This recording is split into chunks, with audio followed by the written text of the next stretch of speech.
Welcome into the Inside Bassmaster Podcast, episode 113. And Kyle, Jessie, I'm just going to cut straight to it. I'm Ronnie, your host today. Kyle, Jessie, my co-host as always. Kyle, I'm just going to jump straight into it. We've been talking about going fishing for a couple months now. Now it's time to talk about fishing. It's game week. It is Lake Okeechobee week, the kickoff to the Bassmaster Elite Series season for 2023. Yeah, it is go time. Like you said, it seems like we've been talking off season. It is no longer the off season. We are in game week and ready to go. Definitely excited for this one. It's one of those things. I think we mention this every year at the beginning of the season, but it doesn't seem like it's finally here. It seems like we get here and it's like surreal till the first day of takeoff when it starts like hitting me like, oh, we're back. Like this thing started back. Let's do it. We're shooting this podcast just a few days before practice starts for these guys, but a lot of the anglers are either down in Florida the last week, just fishing other lakes, getting prepared, or they're on their way right now as we're shooting this podcast, headed to Florida. Practice starts, I believe, Sunday, Monday, Tuesday. They're going to have an off day on Wednesday to do the media stuff, to all the headshots. Kyle, you'll be shooting some videos with guys, doing photo galleries, and kind of it's our kickoff season media day for that. We always have the media day before the Classic starts. Same thing for the Elite season. Super excited about this. Lake Okeechobee, it's a place we haven't been in a while. 2017 was the last time we were there. It took 80-something pounds to win that for 4 days. Had some storms and some weather and things like that. And then the time before, 2012, Ish Monroe took the title and had over 100 pounds. It was Okeechobee is one of the Century Club lakes, I believe, other than the big, the Dean Rojas bag in Toho Kissimmee chain. Okeechobee is the only other representative in the state of Florida over 100 pounds. So excited to get there. It's an ever-changing place. And so we're going to have our first guest on today. Well, our only guest. We're going to do our fantasy picks at the end of the show, but we're going to talk to an Elite Series pro and a guy who knows Okeechobee very well and has lived there for quite a while now and lives and breathes Okeechobee. We're going to get a little preview of the lake. So Kyle, why don't we bring in our guest today, Koby Kreiger. Kreiger is one of the winningest anglers in the Opens and the Toyota Series and things like that in history. He's just been a pro for a long, long time. He's one of those guys who was from up north when he originally started fishing in Zona's territory up in that, the Illinois, Michigan, Indiana, that whole region up there. And so Koby Kreiger's our guest today. Kyle, I teased it though. Koby Kreiger, our guest today to preview Lake Okeechobee. And if you don't know it, we did say he was a northerner at the beginning of his life, at the beginning of his career, but he has lived at Lake Okeechobee for a long time now. Koby, you live and breathe. Fishing on Okeechobee is what you do. Working around Okeechobee is how you make your living along with the Bassmaster Elite Series. So look, give us a little breakdown of your thoughts to start the season off heading into Okeechobee, a place you know well, but a place that's ever changing. Well, it's definitely ever changing week by week, month by month, and definitely year by year. Sort of a double-edged sword, because I'm down, from this area. I've been for 25 years. So whenever a tournament comes to somebody's home water, they're like, oh, he's going to do great. So there's a little extra pressure there. I don't mind fishing in Florida. I'd rather fish a little farther from Clewiston or from Okeechobee, to be honest with you, just because of that added pressure. And, to be honest with you, I've lived down here for 25 years, but probably in the last 5 years, I've fished here the least amount because, we're on the road fishing all over the country. And then when I come back, it's crazy here at the marina at Roland Martin. So, trying to get caught up, summertime, I get to do some fishing, but summertime fishing out here is totally different than what it is, what it's going to be, for our tournament. Now, Koby, one thing I always think about, I always think back to the start of the 2019 season at St. John's. First off, it's got to be refreshing maybe as an angler to not be starting at the St. John's for 1 year. That's no disrespect to the St. John's. It's an awesome place. But that 2019 tournament was awesome because everything 2019 lined up perfect. You had the cold front before, warmed up during the tournament. Like, in your mind, what are the perfect conditions, between now and the tournament for it to be a real slugfest? Well, the perfect conditions usually in the state of Florida, but especially at Okeechobee, is for it to be cold or chilly or cool for a couple of days and then have 3 to 5 days in a row of consistent warming temperature. That would be, and not a lot of wind. That would be the perfect scenario of where you would see these massive wads of fish move up basically all over the lake. Not saying that they're not going to move up for our tournament, but it may not be a massive wad all over the lake. It may just be in one area now instead of several areas. The forecast for the week looks like it's, not going to get real cold, but we're going to have a lot of wind, and wind is about as bad as the cold weather is down here, to be honest with you. And that's what I was going to say, was it looks like the lows dip down into the 40s, which for Florida is cold, chilly, but it jumps up to the 70s for the high every day. So it's kind of that hoodie in the morning, shorts in the evening type of deal for Floridians, which is what they're, I guess, accustomed to for their winter. But yeah, wind is a big deal. And one thing at Okeechobee is, you guys have a bunch of reeds, you guys have a bunch of dollar pads, lily pad fields, things like that. The grass has been here or there, just depending on what stage of the spray they're in or what stage of the hurricane season they're in. There's all kinds of factors that go into it, but we know that wind has the ability to dirty up areas. Is that go into your game plan when it's heavy wind in practice? You're in the process of trying to find what's going to be clean in the tournament a couple days from now, while still trying to figure out how to catch a couple bass in the current state on a Monday or a Tuesday of practice week. So how do you go about trying to strategize on a big bowl lake, which way they need to go when the wind's blowing one way one day, the next day it's a different direction and maybe even harder, and it's switching up, every single day? 100% down here is you fish the wind. That's what you have to do. And so you get on the thing. We all play weatherman, and we look at the thing, and if it's going to blow, how I look at it, if it's going to blow hard tournament days out of a certain direction, that's what I'm going to practice for. I'm going to practice for that condition, and try to find some bites. Even if the wind's blowing from the wrong direction during practice, it's going to switch around and blow. And so you basically waste a day if you go fish the wind in practice, and it's going to turn for the tournament, and you go over there and your water's all dirty. You've just wasted it. So I'm going to try to fish the wind, practice for the wind for our tournament days, not so much as practice days. Because if you don't, you're going to be way behind. So tell me, though, those fish, for fans at home who are like, why are they afraid of dirty water? They fish muddy water all the time on the Elite Series, rivers, all that stuff.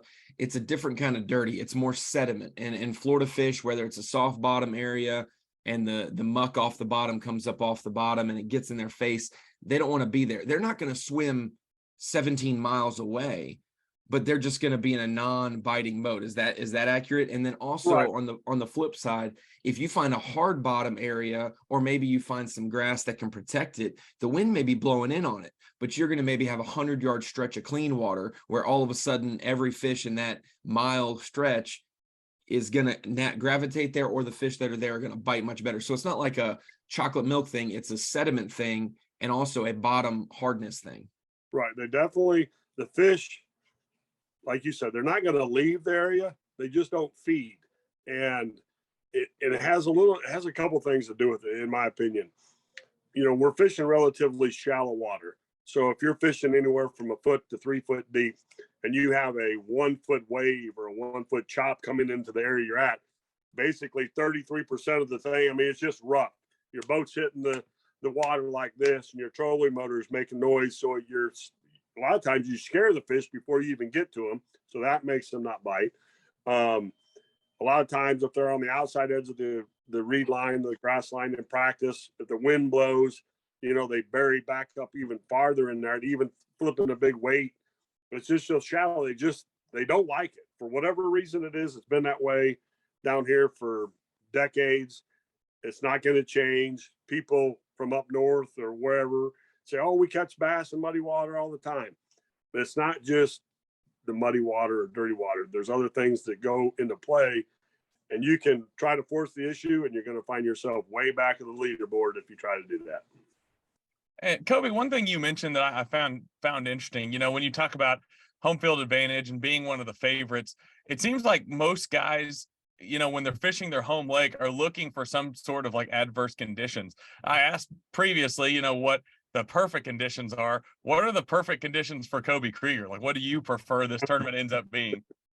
It's funny you say that because everyone says, "Oh, the weather looks like it's going to be pretty decent temperature-wise," and it is. Temperature is going to be okay, but I've told everybody, just like you said, I'd rather the weather be horrible, terrible, and just adverse conditions, whether it's rain and wind or cold rain and wind, and that's just because then the little weird things that we do down here, or the little weird areas that I know would be a lot stronger than, when the lake's biting, those little weird areas, those aren't for those type of days. Those are for the type of days where it's tough, it's tough to get a bite. You only need 5 or 6 bites, and you're going to do pretty good doing something off the wall at Lake Okeechobee. But when the lake's biting, if you go do something like that, you're going to get killed. So the worse the weather, the better chance, in my opinion, I would have to do really well. And, because everyone fishing the elites, they're very good anglers. Someone's going to catch them. And the better the weather is, more people are going to catch them than not. So adverse conditions, I would be ecstatic about if that would happen. But it's not going to happen. And Ronnie, if you don't mind me Yeah. throwing it one more time, like one thing I was thinking about too, and I kind of want to hear your opinion about this, is it seems like Okeechobee, and just from watching tournaments growing up, I've never actually, even been there, but it seems like it would be a hard place to, to call a home field advantage. It would be like a tough place to really have that big advantage because it's so big. There's so much to it. And like you said, when the fish are biting, it seems like there's so many places guys can be that like it's hard to dial in something as where like, you talk about like the Coosa River and things like that. Like guys around here a lot of times would have advantages because there's little, knick-knacky things, but like seems like it would be a hard place to have a massive advantage because there's so much out there to, possibly find, if that makes sense. Yeah, that's Okay. that's definitely, like you said, there's a home field advantage. Yeah, I mean, I can run the lake and know. I mean, I could probably tell you one of the 2 areas of the lake's going to be one at, obviously. Whether that suits my style of fishing or not, maybe or maybe not. But it's just one of those deals. And then, on a whim, some guy could go somewhere and find the mother lode. And me being the local is like, well, heck, nobody catches them over there, so I'm not going to go practice over there. That's the kind of thing that's going to come into decisions once I get a little bit closer and know exactly what the wind's going to do for the last couple of days of practice and stuff. And we'll make our decisions and we'll see what happens. So does this help or hurt, in your opinion, the Elite Series event next week? There's a pro tournament currently fishing Okeechobee, the end of the week leading into the practice for the Elite Series. So does that, you guys have huge tournaments every single weekend. So a big tournament on Okeechobee doesn't necessarily add pressure that they don't normally have. They always have pressure. They always have areas getting fished, but it always seems to churn out some of those upper echelon bags. It seems like Okeechobee still has that capability of 25 to 30 pound bags, but maybe the ease of getting 16 to 19 is not always there. It's always like a top heavy or bottom heavy type of thing. Does a tournament going into elite practice benefit us or not, in terms of all the anglers get to watch the coverage, they get to see what's going on, maybe they're dialed in a little quicker, maybe they know what to avoid, maybe they know what to lean in on, but it is going to change in a week's time. Things will be different.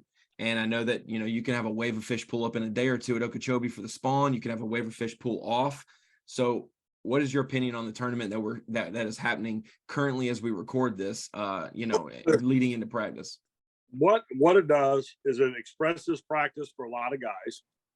It can rule out some areas of the lake possibly.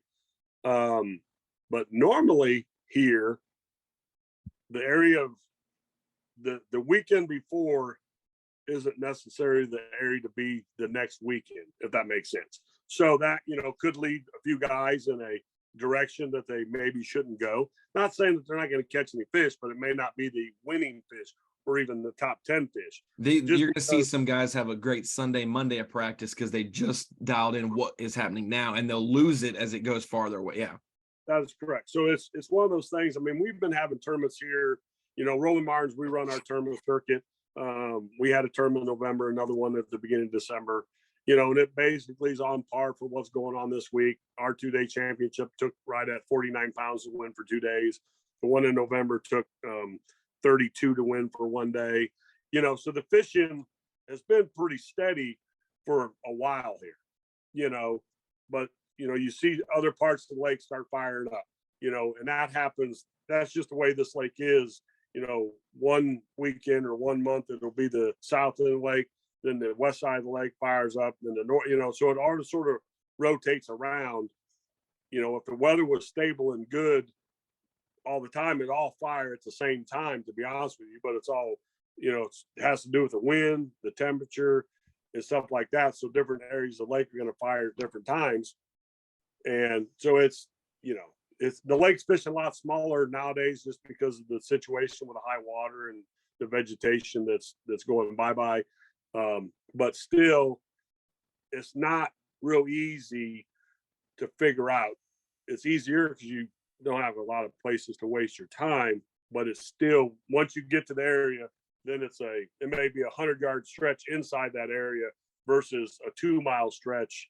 So there's still a lot of work to be done. It's just a little simplified just because of what's going on this week. Can you explain that high water situation or the water level situation? Because I'm in a group chat with a bunch of guys who fish Okeechobee seemingly every single day. So I kind of know a lot about it, even though, like Kyle, I've caught 3 bowfin there when I went the one trip, and I was like, this play where I'm in the wrong area. So, and then we had to go. We only spent half a day. But I thought I caught some 10-pounders, but they were just the wrong species when I brought them in. So I kind of am a little dialed into Okeechobee just because I see how they fish. I see what they fish. I hear what they say. It's been at 16 feet or so on the readouts, what Okeechobee locals would say, water level 16 feet since the hurricane. They haven't dropped it back down or flushed it out and then it's raised back up. It's stayed there, and it's, if anything, it's just inched down. Every 2 weeks it comes down an inch. For Lake Ouachita or Lake Hamilton in Arkansas, a foot is no big deal, whatever. But a foot in Florida is a big deal. I know 14 to 15, somewhere in that range is normally what, people like. It's not too low. It's not too high. It's right in the sweet spot. With this water being high for so long, does that change? Have you seen anything different in the way these fish act or behave, where they position compared to if it was just a foot and a half lower than where it's at? Well, the higher, the longer the water stays higher, obviously, the farther back the fish are going to go, just because the outside edge gets dirtier from the wind blowing and everything. The outside edge disappears just because it gets uprooted and stuff with the wind. So the higher the water, the farther back they're going to go sooner or later. This lake was 15 and a half feet was pretty much tops where this lake has always been for years. That's where they try to keep it. Now they're trying to change schedules and stuff, and it's a big fight.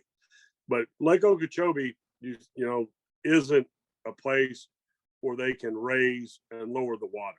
That doesn't happen here. Everybody's like, oh, they're dropping the water. Well, they don't drop the water because it's not like we have a huge dam at one end where you can open up the floodgates and drop the water.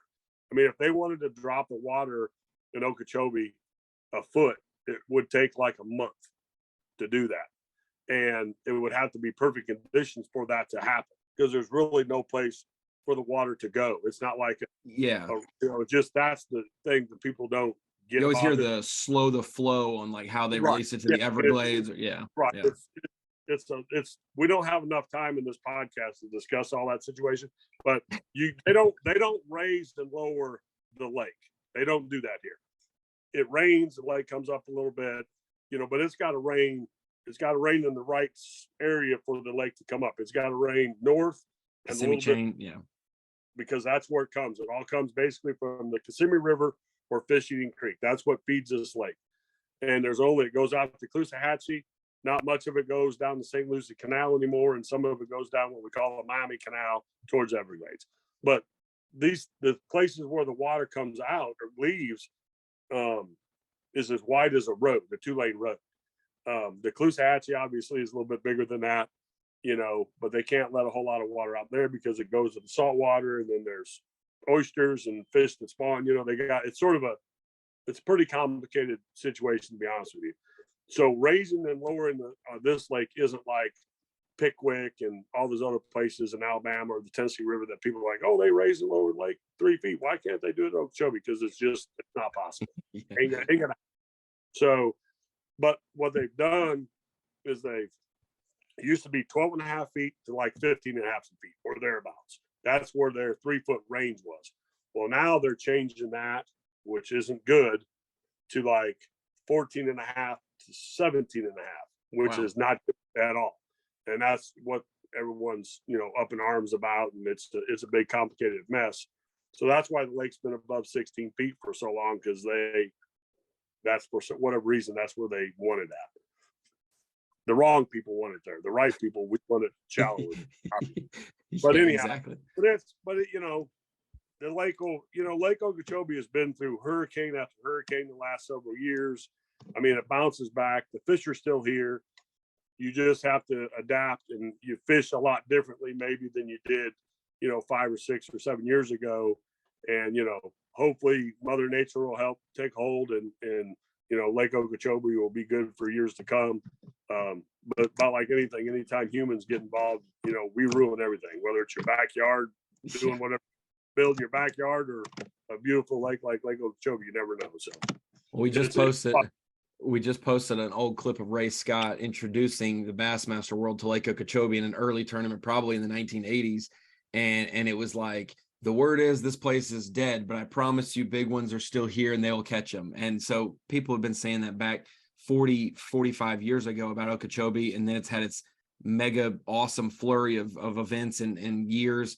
And then it's had a downturn again and stuff. But Kyle, it's something we always talk about on the podcast is with the different conditions, whether we're in the spawn, whether we're not in the spawn, what kind of baits were possibly, going to be into play. And I know Koby's probably got a plethora that he wants to keep to himself, but there's also some staples in Florida that you just got to rig up. And so, Kyle, I know that that's something that you want to key in on.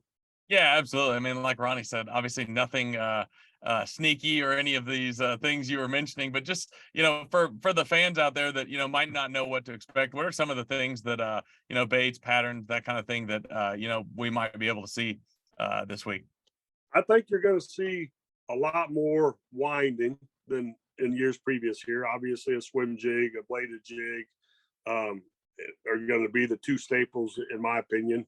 And, should be some topwater bites going on, whether it's a Trixie Shark, a Buzz Frog, something like that.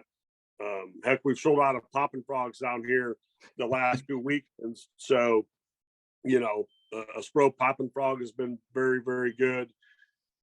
Obviously you need stick bait of some kind, whether it's a 5-inch chopstick or a 6-inch Gambler Ace or whatever it may be. So the one thing about Okeechobee, there's not a lot of secret techniques, to be honest with you.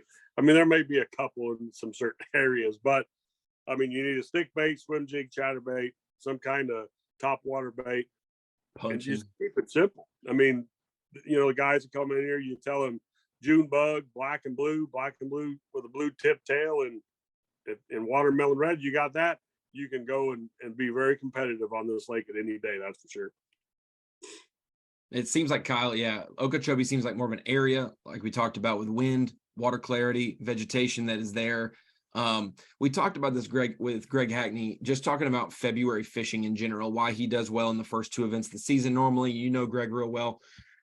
We talked about the possibility of fish getting on bait. And I know this time of the year in Florida, there's been waves of spawn where they're not feeding, they're protecting. And if you get in their house, they're going to knock you down when you come through the door, and they're not necessarily pursuing bluegill or bait fish. But if it dirties up, if it's a winding bait, are those fish going to be more of an aggressive type rather than the flipping, pitching, patient, slow grind of it all? Where if you're buzzing a worm around or you're doing a chatterbait or a swim jig, you could be out in a field of stuff where they have maybe some lily pad stems or some dollar pads to maybe hide around, but they're going to be actively seeking it out.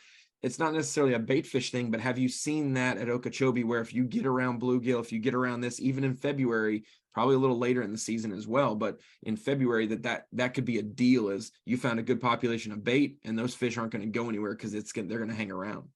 Well, they're going to be, I think in that situation, if the water gets a little bit dirty, you just got to get a little closer to their house, as you called it. You can't willy-nilly just be slinging stuff around. You may have to, instead of coming 6 feet to hit your swim jig, you might have to have it within 2 feet of them to hit their swim jig. But obviously they're spawning, so the bluegills are going to be where the panfish are going to be around where the bass are spawning. Obviously, when the bass gets done doing their business, obviously they're hungry, so they're going to want to eat. So they sort of go hand in hand. If you hear them bluegills popping in the hyacinth mats, or whether they're crappie in the hyacinth mats or whatever it may be, definitely somewhere in the vicinity, you would assume if it's a spawning area, those bass are going to stay there a little bit longer than they normally would if there wasn't nothing around, for sure. I'm going to put you on the spot before I let Kyle jump in with his. I know he's got one buzzing right there. 4-day winning weight, and who do you think's going to win it? If it's Koby Kreiger, awesome. Let us know that right now. But if it's someone else, maybe their style you think that could line up for it, let us know as well. But 4-day winning weight, what do you think it's going to take to win Okeechobee for next week? Well, it depends on how bad the wind blows, because I think that one day it's supposed to blow hard, like 20 or 30. Yes, 21 or something on Sunday or Monday. We may not even be able to go fishing one day of the tournament if it blows that hard. But anyhow, 4 days, I would say it's going to be somewhere around 90 pounds. I don't know if it'll be 100 just because of the pressure and the smallness of the way the lake's fishing. Not only because our tournament guys, but all the people that are down here for the winter. They're down here to have fun. So if they see Greg Hackney or whoever in an area catching them after he leaves at 3 o'clock to go weigh in, they may go get him a little dose of that. You never know.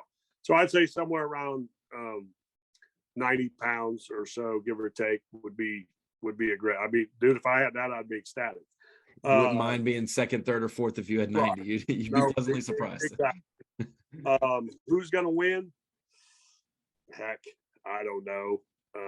There's 6 Floridians in the field currently. You, Bernie, Scott, John, Cliff, and Drew Benton. So we said the edge thing. Do you or Scott actually have the ability to win? I mean, Scott would obviously have a little bit more ability to win probably here than I would, to be honest with you. But the bad thing about Scott, he's been so nervous the last few weeks, coming to the marine, he goes, man, the lake's got so much pressure. There's so many tournaments going on. I'm like, dude, it'll be fine, so he may have himself in a tizzy before practicing, before we get done with practice. But Scott does well down here. If it was going to be turned up to be a full-blown sight fish thing, I think I'd have a pretty good shot at it, but I don't see that happening. Drew Benton's always good no matter where we go in the state of Florida. So I think you'll see him and Scott probably in the top 10. I mean, even if I thought I was going to win, I'd never tell you that. So I would never pick myself. And then, Jacob Prosnick, he won a tournament here about the same time, a couple years ago. So he's always could be a threat. And I know he's done well here in the past. So I told him in the offseason we were waiting for him to win a blue trophy. He didn't get it done in 2022 in his return to the elites, like right. Christy and Polinick have. And I was like, are you still the same Jacob Prosnick? Are we going to see a win in 2023? And so it could happen the first one. So he could be. So if I pick one of my buddies, I'll pick Prosnick. I'll throw Prosnick to the fire and see what happens. I can't wait to see his fantasy percentage rise, Kyle. Yeah, exactly. Well, that was actually my question. The only other thing I was going to ask, one thing that's always talked about a lot in Florida, and it seems like Okeechobee might be the place that it's the most relevant, is, the question I'm asking is like, how frustrating is it to fish a place like Okeechobee where, you always hear about your bag is only as good as your big one. It's hard to catch a limit of 5-6 pounders or whatever. It's like a lot of times guys have to have a 7, 8, 9 pounder to really anchor their bag. How frustrating is that sometimes to be able to fish the lake, feel like you're on a good pattern, and sometimes it's out of your control whether you catch an 8 or 9 pounder, versus a lot of places where you can get on kind of the same quality of fish. Well, that's definitely the thing I would say in the state of Florida. You have to have a couple of big ones every day. And the thing of it is, there's so many fish in the lake from 12 inches to 18 inches, which is, going to be close to a 3-pounder or so. I mean, how do you leave an area where you're catching 30 or 40 bass a day? Because the little ones are there, the big ones have got to be there with them. They're just not biting. And you've seen it this week with the thing going on here, that's going on this week while we're recording this. One day a guy may have 12 pounds, the next day he's got 25. Didn't change anything, fished the same area. So it's one of those things. Do you sit and you be patient and just keep catching those 2-pounders or 2.5-pounders? Or do you run all over the place and miss that opportunity of the bite window for, an hour and a half where the bigger ones bite? Especially when it's cool in the morning down here. The afternoons, when the water warms up just a degree or two, that's when those bigger ones seem to turn on. So you definitely got to have a couple big fish in your sack if you're going to bounce up on the leaderboard. But it's also very frustrating because you come in, you say, man, I've caught 40 fish today. I ain't caught one over 2 pounds. But that's the frustrating thing, because it's not like, well, you go fish a different set of reeds, or, you go fish out deeper. I mean, because everywhere you go, you're pretty much going to be fishing the same stuff. It just doesn't make sense why the big ones would bite 300 yards down here, but not right here where I'm at if you're still catching 2-pounders. It's very frustrating. We talked about the health of the lake in terms of water level, water clarity, the wind, vegetation, but give me an update on the health of the fish. It seems like I said, I'm kind of clued in with a couple guys who fish there frequently. The health of the fish are good. It just seems like you're going to have 7 to 10 boats in those areas. And if you don't like to fish in a crowd, you're going to leave fish to hopefully find fish, but that's not always the case at Okeechobee. You need to probably hunker down. So it is the quality of fish. Are you seeing young fish? Are you seeing those old fish? Are you seeing the in-betweens, enough fillers? It's not leaning one heavy one way or another. Is the Okeechobee fish quality up compared to all the drastic changes the lake's had over the last couple of years? Yeah, there's a tremendous amount of 5 to 7 pounders in this lake. Obviously there's bigger fish in here, but the big fish, we're talking 9 and 10 pounders, seem to be a little bit lacking. But from 1 pounders to 7 pounders, I mean, there's a plethora of bass being caught. At our tournament in the fall that we had in December, our championship here at Roland Martin's, I mean, I ran the release trailer, and dude, I mean, you just wouldn't believe the number of 4 to 7 pounders that were, and they're all fat, healthy, look good, and they're just, I mean, that part of it is really impressive to me, is everything that this lake and the fish have been through. It just keeps producing, maybe not like record, weights and stuff like years in past, but it keeps producing and producing. We're just also scared one day that's going to come to an end. How many times can something be beat down before it doesn't bounce back? So that's why everybody's sort of nervous about everything. But right now, the fish look good. The size of them are good. I mean, it's not an OH Ivy where they're catching 13 and 14 pounders out here. No places like that place right now, but I'm fearful for that place. Yeah. Right. As far as numbers and quality, I mean, it's actually really good. Koby, last thing, going out of the top of the lake, going out of Okeechobee, Florida, you're down at the bottom of the lake. This is a big body of water, the 10th largest natural lake in the country, the 2nd largest that's exclusively in the United States. Lake Michigan's the only one that's bigger. And I mean, that's literally a great lake. So Okeechobee's a beast of a place. Taking off at the top of the lake to get to South Bay on a 0 wind day. What's that take you versus getting the top of the lake down to South Bay with a 15-mile-an-hour wind or a 10-mile-an-hour wind? How much time, or at what point are you like, Rim Canal is going to be the deal, even though that's the longest path, Right. On a smooth day, it's 32 miles from the mouth of the river to Bay Bottom. Straight across the lake is 32 miles. So, it's a 30-minute run. On a calm, flat, perfect day. If you get a 10-mile-an-hour wind out of the east, southeast, anything east, that facing the river, hitting the river, right, because it's going to hit the mouth of the river. And if it's blowing at 10 miles at the mouth of the river, that means when you get out in the middle of the lake 10 miles, say, oh my God, why did I do this? And you're going to go right to get to the shore to run down there. So it's going to at least double your time getting there, not more. The bad thing is, we've lost, because we discussed this last night. Me and one of the guys in the tournament, my buddy, if there's not back in the day when the wind blew, you could get on the backside and run a boat trail or whatever for a long way. Well, now there's not a whole lot of backsides. So you're almost as well off to get to the rim ditch somewhere where you can run wide open no matter what. You got a couple of no wake zones, but the backside, when they talk about the backside down the west side of the lake or down the east side of the lake doesn't really exist anymore. So you're either in the lake, in the elements, or you go to the rim ditch. But any kind of a wind is going to double, if not triple, the amount of time it takes to get if you run way south. Awesome, Kyle. I think this has been a great preview. Okeechobee's taught us a lot, and he still has I don't care what is thrown at Okeechobee. If 90 pounds is a projected weight, I will take that on any lake in the country. So I'm excited. Hopefully that 85 to 90 pounds can be accomplished. Koby, no matter if you don't want to pick yourself, somebody on this podcast may pick you for fantasy fishing, and we're about to disclose our picks. So best of luck to you next week or this coming week as this podcast airs, and excited to get the Elite Series season kicked off. It's got to be nice to be close to home to a certain extent, have a lot of people show up to weigh-ins and kind of bring some life back to Okeechobee, because this is a staple of fishing. It's a staple of Florida, and I know it's huge for the communities around it. Yep, it'll be a good time, and I hope everything works out well for everybody, and at least I hopefully get to fish Saturday and hopefully into Sunday. Yes, we'll hopefully see you all 4 days, Koby. Koby Kreiger, we appreciate you on the preview of Okeechobee today, and we will see you in just a few days down in sunny Florida. All right, thank you.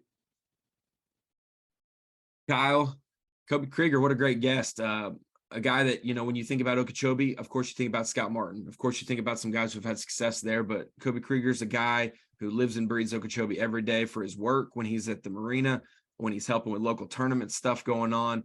He cares about this state. He cares about this lake for sure. And it's cool to see him maybe fly a little under the radar compared to other Floridians when you come down here.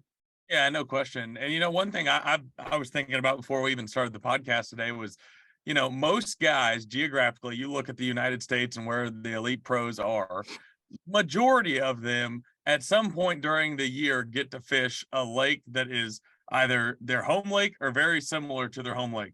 Seems like Okeechobee, in my opinion, and like I said, I've never been there, never fished there, but it seems like it's so much different in a lot of ways than other bodies of water in the entire United States, and even in Florida, to the point that like a guy like Koby Kreiger being a local there, obviously we know he does well in smallmouth country as well, but you feel like these guys, the Scott Martins, the Koby Kreigers, they never get to even fish like their home lake. Like there's really nothing that compares to Okeechobee in a lot of ways. Yeah. It'll definitely a little bit here and there, and you got some of these other places just a little bit. Gunnersville, there's it's just a little bit, but not much. Different. Yeah, they're all different in different ways, but no, it'll be interesting, and like he said, it definitely puts a lot of pressure on you. When you finally get an event back down there, and you feel like you should excel at it, but it's it's a big field, it's a big lake, and a lot of guys find stuff, so it makes it tough. But I'm really interested to see how the local advantage works out for some of those guys.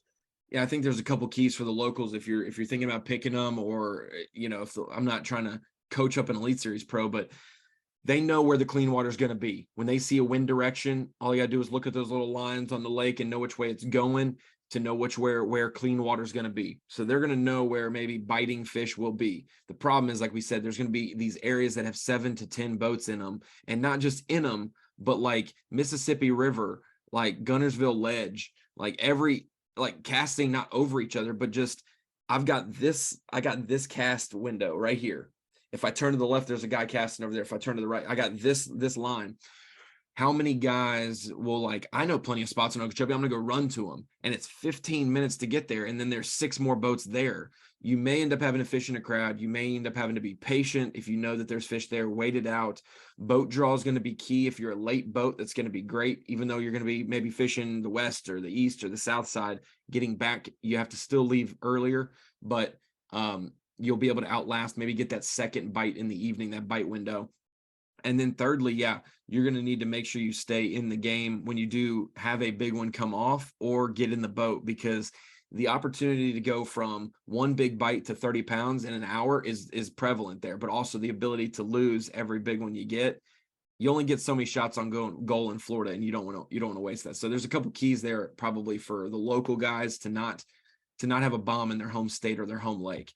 Kyle, why don't we go ahead and segue into Rapala Bassmaster Fantasy Fishing Picks? Man, it's been a long time since we've had to make a podcast with our picks in it, so I'm excited to get started. I'm always uneasy in this first one. I don't have a cushion on half the people in fantasy fishing. I don't have a deficit. I just kind of like it's a feeling out process in week one. So let's start out with our Rapala Fantasy Fishing team, and give me your why don't we do it different this year? Give me your 5 picks, bucket by bucket. Just say them real quick, and then we'll touch on them each. And if we, end up overlapping, we can discuss that as well. I like that. Let's do that. Bucket A, a lot of Florida hammers, a lot of guys you could go with. I mean, it was a really difficult pick. But for me, I'm going Chris Johnston. I'm going a little different there. A lot of people obviously look at Chris Johnston, both the Johnston brothers, as northern smallmouth anglers, but both of them have had tremendous success in Florida. In FLW events in the past, Chris Johnston has had several top 10s. I think at least two that I know of. Has solid success down there. I could easily see him doing well in bucket A, and a little lower player percentage, I think, is part of the reason I went there. So many choices. That was one of the buckets I felt like you could go a little lower player percentage and kind of get away with it.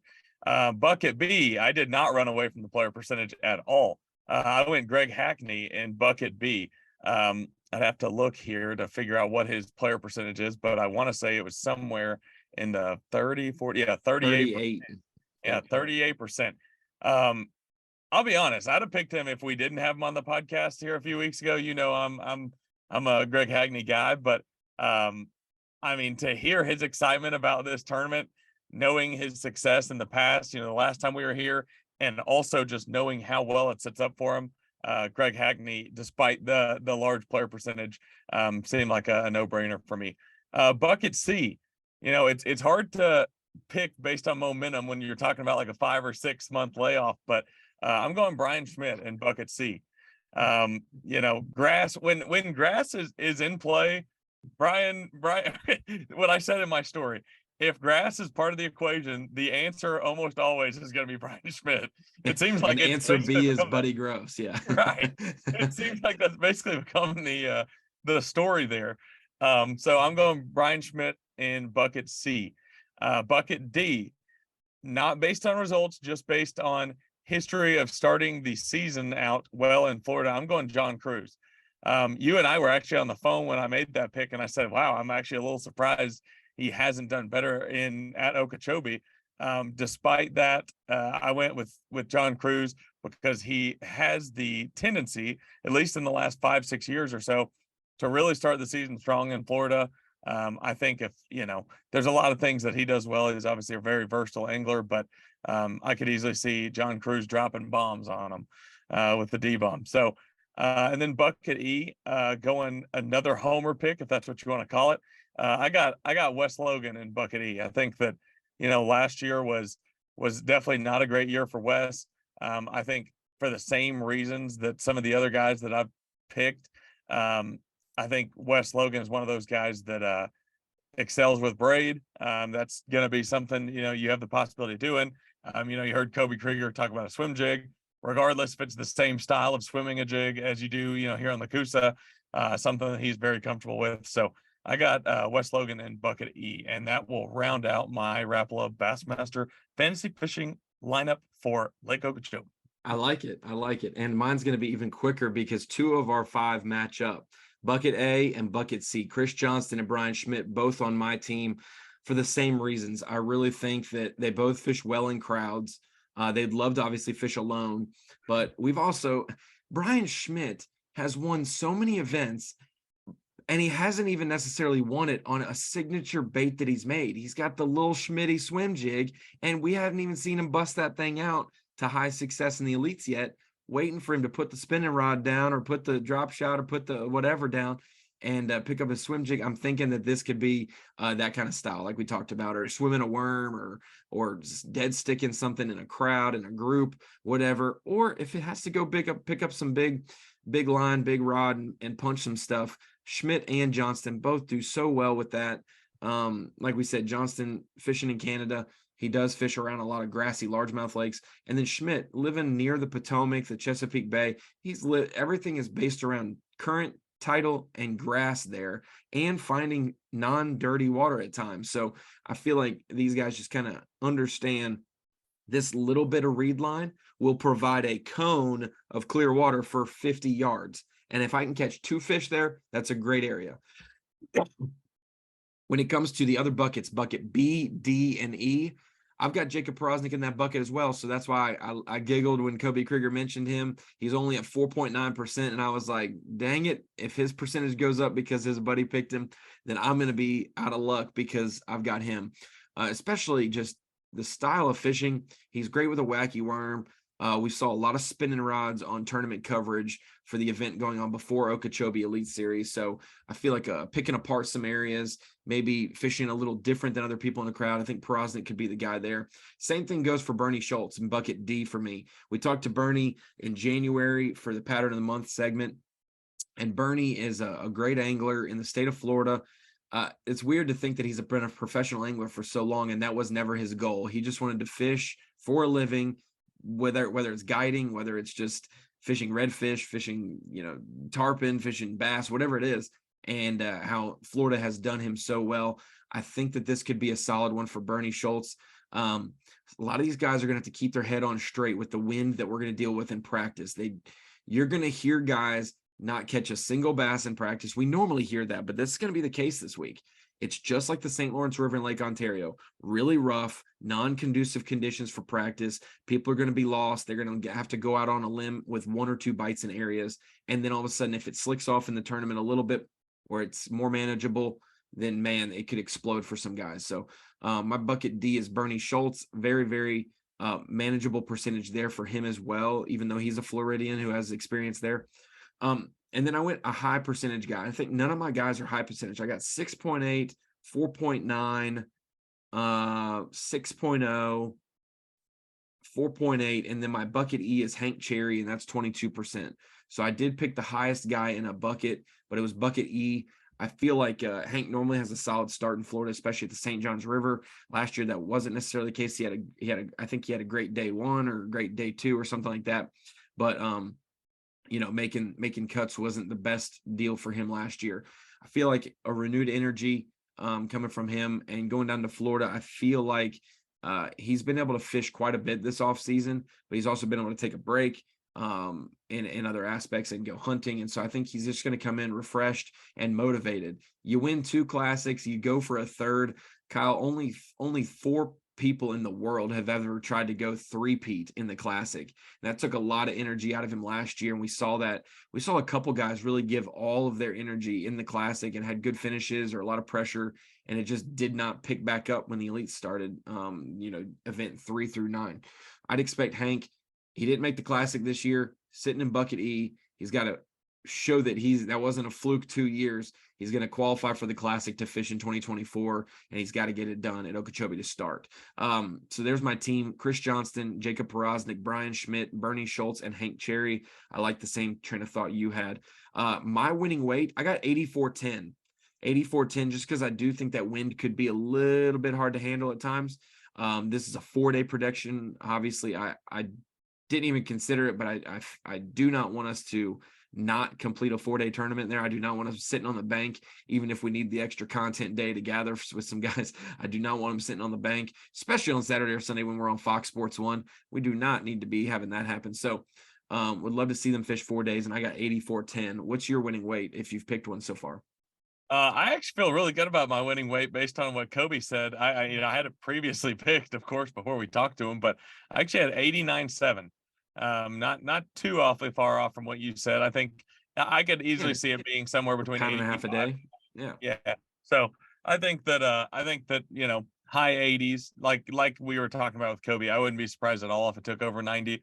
I actually prefer it. But, if it doesn't happen, I think that somewhere in the mid to upper 80s is probably about where it's going to be. Time to get into Mercury Drain the Lake. Now, if you're new to the podcast, you're new to fantasy fishing, and you're tuned in, your Rapala Bassmaster fantasy fishing team consists of 5 guys, 1 in each bucket. What is that? With 104 guys in the field, Kyle, it's roughly 20 per bucket, 21 per bucket for some of those buckets.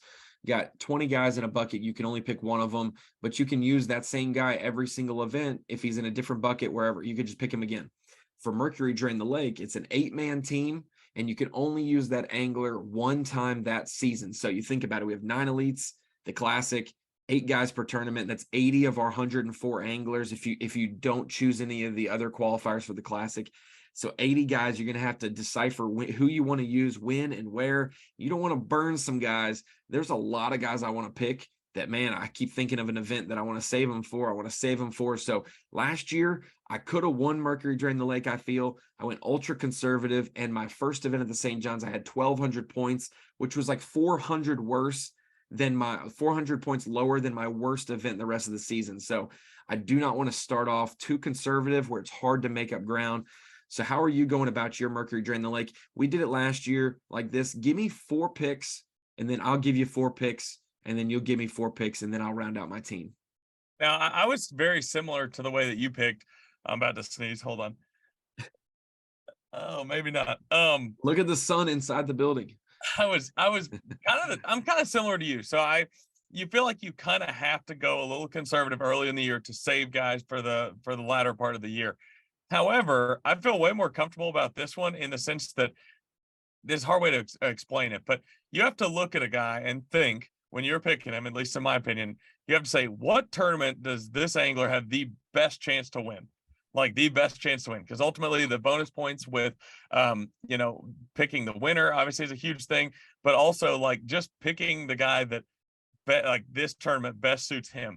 Well, for this tournament, I felt like it was relatively easy because there was a handful of guys that are like, you'd almost feel dumb for not picking them, which makes it a little easier. But I still went conservative with, 2 or 3 of my picks. But to start us off, these will be, a few that I would say are pretty chalk. Cliff Prince, Scott Martin, Bradley Hallman, and Koby Kreiger. I've got all 4 of those guys to start out my my Mercury Bassmaster Drain the Lake roster. Yeah, I'm still torn. I may change my team just a little bit from this podcast, and I never do that, but it's just because I keep thinking I've taken, just like these anglers have, I've taken 6 months off fantasy fishing. I haven't thought about it. I haven't planned the team yet. Such and Tommy and myself are going to do a paper league where we pick the whole season out ahead of time. And so I may adjust 1 or 2 picks here, but I kind of went similar. I'm burning Scott Martin early. I'm burning him here. I'm burning Koby Kreiger here as well. I think there's some other guys that could do well in Florida that have done well in Florida, like Gary Klaus and Frank Talley. That's seemingly different picks than people would probably expect, but without an event on the Tennessee River for Gary Klaus, who does well there as well, I got to pick him here. And without an event in Texas other than the Sabine River, I got to pick Frank Talley here.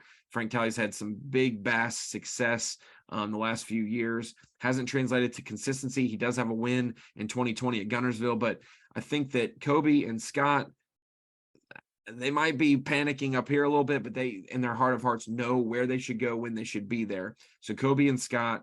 And then I think Gary Klaus fishing slow, taking his time, being patient, could work out well for him. And also, if he does find an area, maybe by himself, just like he has the St. John's, a place that it's hard to win for 4 days there, but you could really have success. We could see him maybe maximize areas and catch 5 fish and get the heck out of there. And so Gary Klaus fishing 100% healthy this year, Frank Talley, Scott Martin, and Koby Kreiger. That's my first 4 for my Drain the Lake.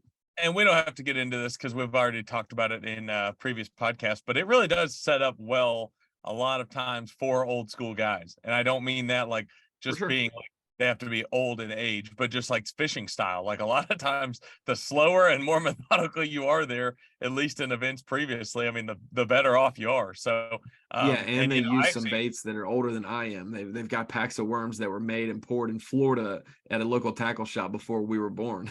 and you know, Gary Klaus, thinking about that St. John's tournament where he was running so far away and doing that deal, I actually considered that as well. But back half of the roster, I have Kyle Welcher, Derek Hudnall, Bernie Schultz, and Brian Schmidt. Those are my last four. Say those four again. I got Kyle Welcher, Okay. Derek Hudnall, Bernie Schultz, and Brian Schmidt. Okay. So, Well, my final four for my team, it's hard to burn some guys. There's some guys that are like Coosa River guys, but there's so many Coosa River guys that they're not all going to do it. I saved too many guys for the Mississippi River last year from that region that a couple fell on their face and it hurt me. So I'm going to try to disperse some guys. So I think that Elite Series rookie and nation champion Will Davis Jr., he's going to be one of my four guys to round out my team. I've got Bob Downey. I've got Caleb Kufal. Since we're not going to that neck of the region, I like both of those. I know a lot of people are going to use Kufal at Santee Cooper.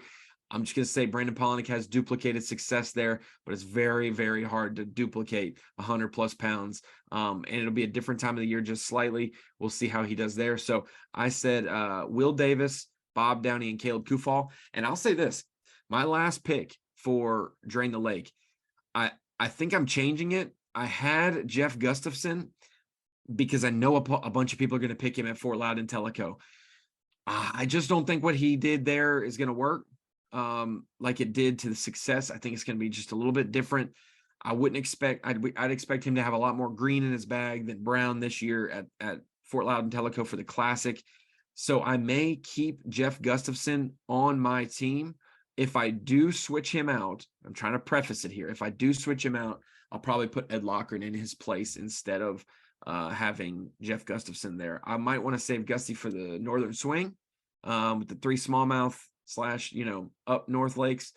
Or I may put him in for the Classic, but this is where the risks and gambles come in, Kyle. So I think I'm going to go ahead and I may burn Gussie. I got to have a Canadian. There's going to be a Canadian do well. I got Chris Johnston and Fantasy Fishing.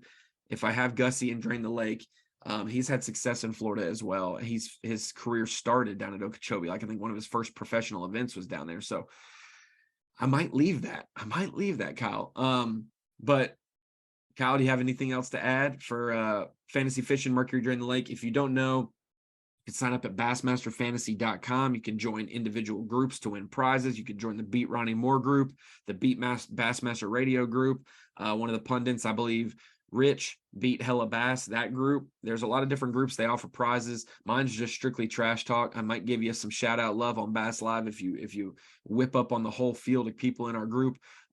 You've got all kinds of other companies in the industry putting up prizes as well, but you don't actually have to join a group to win prizes. You could just set your team, no groups, and be number one top dog for the tournament or for the year and win some big prizes there. One big thing, Kyle, I want to promote being a Bassmaster member. Not only do you get, the opportunity to get magazines and to be able to fish tournaments with bass being a member, but it does help you. And in which ways, Kyle, does it help you in fantasy fishing? Yeah, so every turn, this is the same thing for individual tournaments and for the overall grand prize. You actually get bonuses for being a Bass member. I don't have the numbers off the top of my head, but I want to say it was like a $500 gift card or something. For overall, it's $500 extra, and it might even be that for the individual tournament winners. But it certainly pays to be a Bass member when it comes to fantasy fishing. Which is a free game to play off the rip. Yeah, it's already free as it is. I actually spoke and wrote a story with the fantasy fishing winner from this previous year, and she was not a Bass member, and she was beat up about it, like was really upset, and definitely wanted to make sure everybody knew to be a Bass member and join Bass to cash in on those extra prizes if you are so fortunate to win. I think that's a huge catalyst for sports. NFL is awesome. We love watching that. If you're a football fan, fantasy football is huge. How about this? I've got a fantasy football league that we've had this, I've ran it for the last few years, basically the same guys. We are kicking out the 10th place guy. I'm sorry, Brian, you're out for next year. We got to replace you with somebody new. But we are now doing fantasy fishing with a 10-person group. And that's going to determine our draft order for fantasy football, because we end in the end of August and football starts the beginning of September. We're going to have our fantasy fishing results at the end of the year, the overall, that will determine our fantasy lineup. So you might see me tank at the end of the year if I want the 4th, 5th, 6th pick and I don't want the top pick. If I don't want to pick number 1, that's a curse. You may see me tank in the last one and just not set a lineup. Who knows? But but no. For guys like us who can't win any prizes because we work for B.A.S. and we're a part of the whole personnel that put it on, this is still such a fun way to learn about pros. That's why I love Drain the Lake. You can know 5 or 6 pros and do well in fantasy fishing. You have to know the whole field and learn about them for Drain the Lake. So I encourage you to do both game modes for free, kind of broaden your knowledge of these anglers and of these bodies of water. And hopefully our previews help you a little bit. These podcasts go up Monday before the tournament starts. So we'll be able to give you guys a couple days before you have to set your lineup. Maybe you can, change them because we have similar picks as you, or you can adjust and pick some guys we picked. Who knows how you want to do it. But Kyle, do you got anything else for the podcast? I'm super glad we got to talk to Koby Kreiger. There's all 104 Elite Series pros have something to offer, and they are a part of the group that is the best in the world for a reason. And so they all have a little bit of knowledge of how they got here and how they continue to stay here and be successful. Yeah, no, I'm like you. I'm super excited. Definitely been looking forward to this event, like I'm sure anybody listening to this podcast is as well. Like Ronnie mentioned, I think the one thing is you kind of feel on edge a little bit the first event of the year, because you're like, man, like I feel like I'm out of the loop.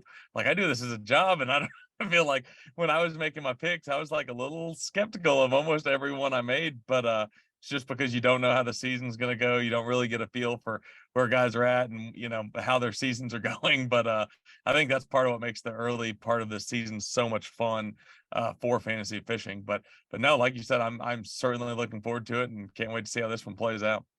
Well, Kyle, I'll also say we've got something new coming to bassmaster.com, something similar to the old, but something new that we're going to be doing the week of the tournament. So on Wednesday, the day before our event starts, we will have a 1-hour Bassmaster live show that kind of encompasses everything that this podcast would, but also some more things, some different angles. We're going to basically have an hour-long show breaking down what we're going to see the rest of the week, and maybe talking to some anglers, talking to some talking heads like Davey Height, Mark Zona, Dave Mercer, and then it'll be Tommy and I. So make sure you tune in 9 a.m. Eastern time on Wednesday of this week. That'll be the off day. So the anglers will be free. They'll be hanging out, getting the media stuff done as well. But we will be live for an hour on Wednesday to get you up to speed for the start of the Bassmaster Elite Series season. I'm excited it's here. I'm so tired of busy work and random weeks with no targeted goal of what we need to produce content-wise.